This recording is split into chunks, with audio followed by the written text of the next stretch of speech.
ahead and put the baffle in.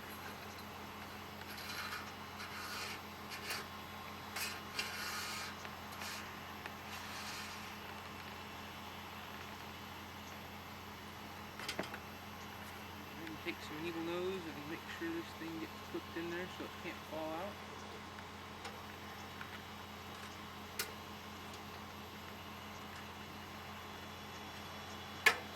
Just like that. Okay, now this is where you want to get the mastic on the tubes really good.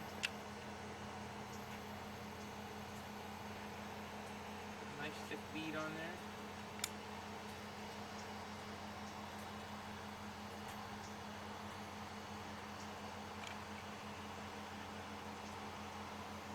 Should give this a good insulation so you're not getting heat coming in, and make sure this thing's plenty efficient.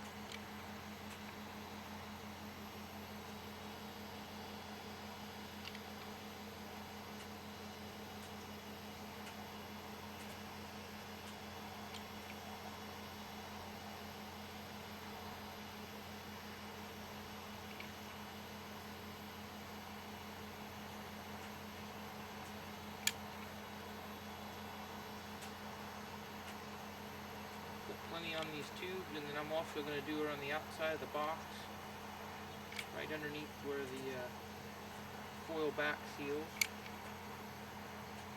And I'll also put some foam sealer down on the outside edges.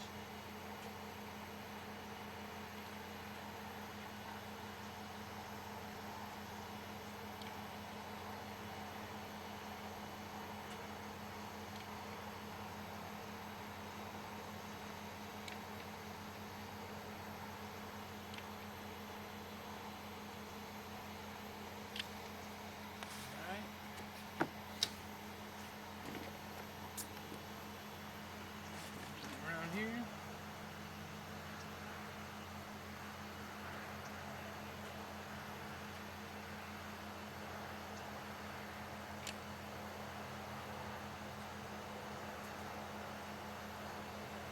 we're going to tape this as well, so we'll just try to seal as good as we can.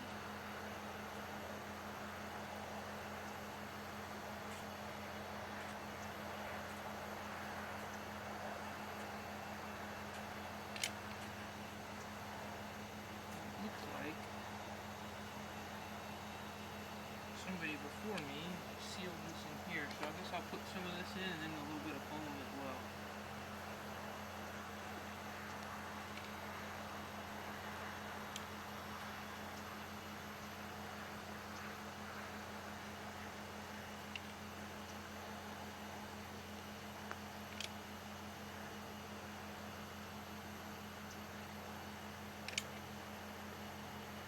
It is possible too when you go to put this in, like I test fitted it earlier, if it doesn't quite fit in there, you just take a file or a rasp or something and trim it a little bit till it fits in there nice and snug, and then you just fill it back in with your foam. Alright, now we'll put some of the foam in here, make sure we get a good seal.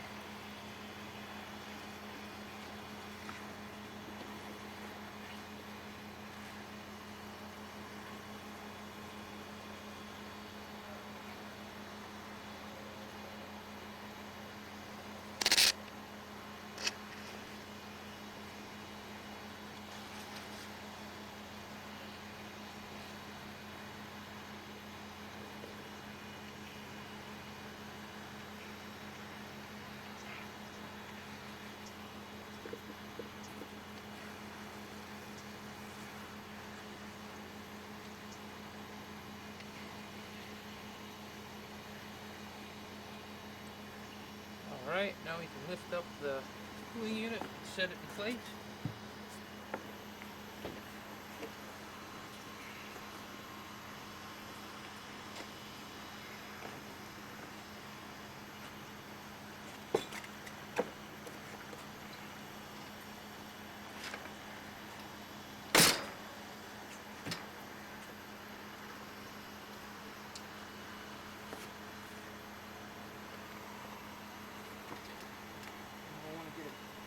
started in it.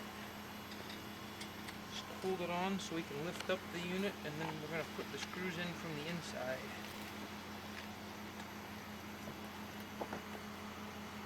So I'm going to put one of our screws in down here, in one of the holes that we had before.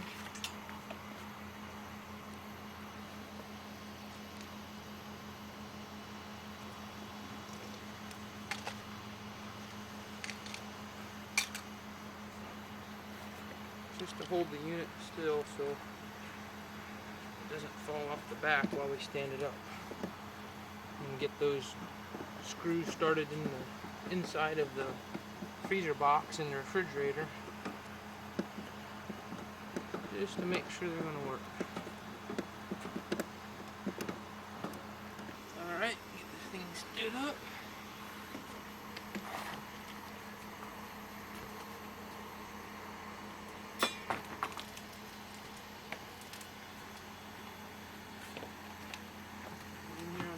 Where we can get a good look at the screw holes.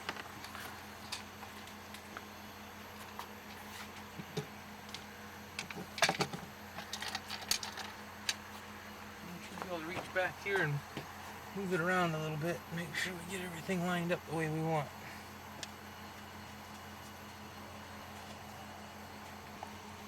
Just make sure all these screws are lined up. Get a few of them started up here, and then we'll check the ones down in the refrigerator part. You don't want to tighten them down yet because you still may have to adjust it back there a little bit to get all the screws lined up. I'm just going to get them all started kind of loose. That way if we need to move it, we'll be able to move it pretty easy. Just get them all started a few turns. Okay, now we look in there and see if the screw holes are lined up. They look good. So go ahead and reach in and get them started.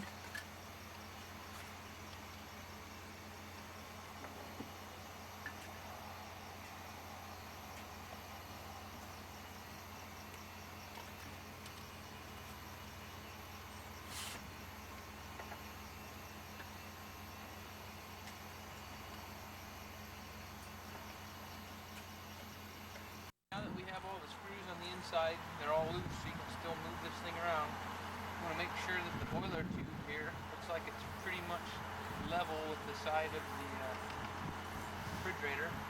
And then the top on this one's going to be a little bit different than the original Norcold. The original Norcold had a 3-degree angle. The new Amish unit, not the rebuilt one, but the new one like I bought, is actually going to sit level across the top. So to make sure it's level, and then we can put some of these other screws in. And this looks real good, so I'm going to lay it over so we can get the screws started. Okay, and on this new cooling unit, the mounting holes are a little bit different. The old ones were here and over here. Now on this one, it's got a single unit out here, so you just use the self-tapping screws that they used before. Let me show you what one of those looked like before I get started. Just like this. So if you need to go buy some extras, and you just go ahead and get this thing started like this. Use a drill, a little push. Started right in there like that. Just like that. And there are some different mounting holes down here as well over the new unit. It's got some extra ones in it that the other one didn't have. So you'll want to run the screws in just like I did on the other one. Alright, and let's get these screws in down here in these, same way we did the other one.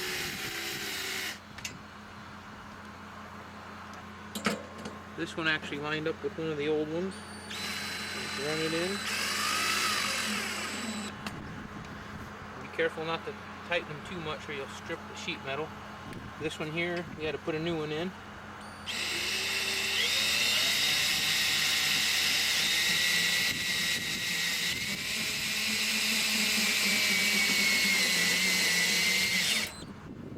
Just like that, okay? Go ahead and just to get better access to taping up the backing here, I'm going to go ahead and pull this part off so I can get in there a little bit better, and it might be a little easier when I go to put the heating element back in as well. So you can just roll this thing out from underneath the boiler tubes just like so and set it aside. Okay, now if you remember before, we put a bead of the mastic around the backing. That'll help hold it down, make it nice and sticky. And And then we're going to use the supplied foil tape. We're going to put that all the way around this seam as well, so it seals it nice. I'm just going to lay it out like this, mark it, cut the pieces.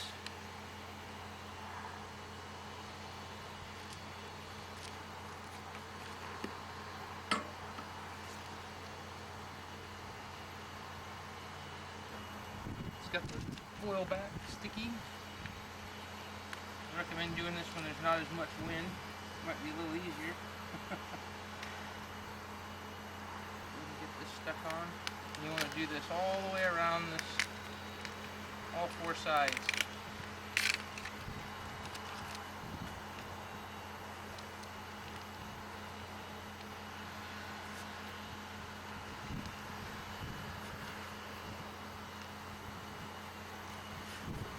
It's going to be a little bit trickier to get the foil tape in underneath the cooling fin, so what I recommend is taking this out so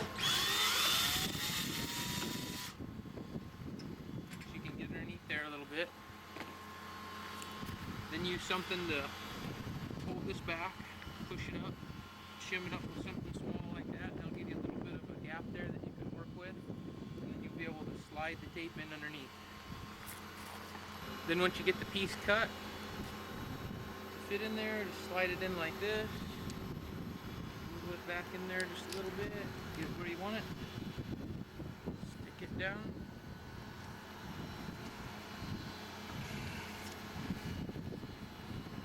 and you can reach in there with something like the screwdriver, keep it lifted up and just kind of use the screwdriver to stick the tape down, just like that. And then you just put your screw back in up here.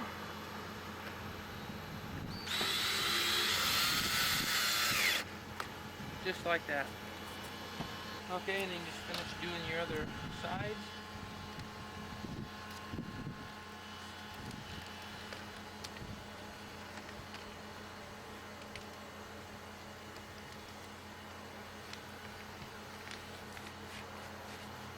Put your final piece of tape in across the back here.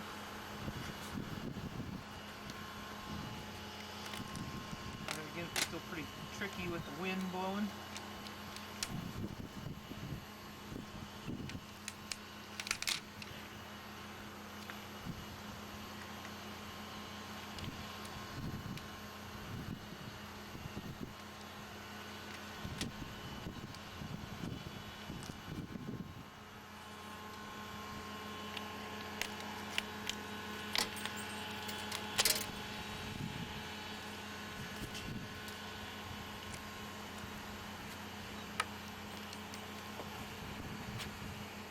Our boiler cover.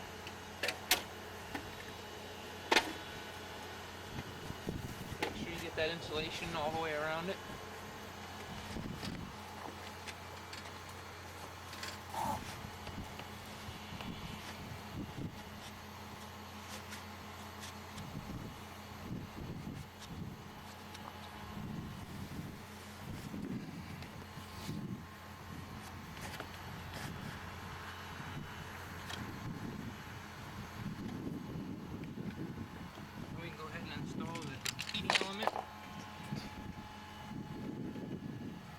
Slide it through, and there's a little ball on here that kind of locks it in place. Get a little wiggle in there.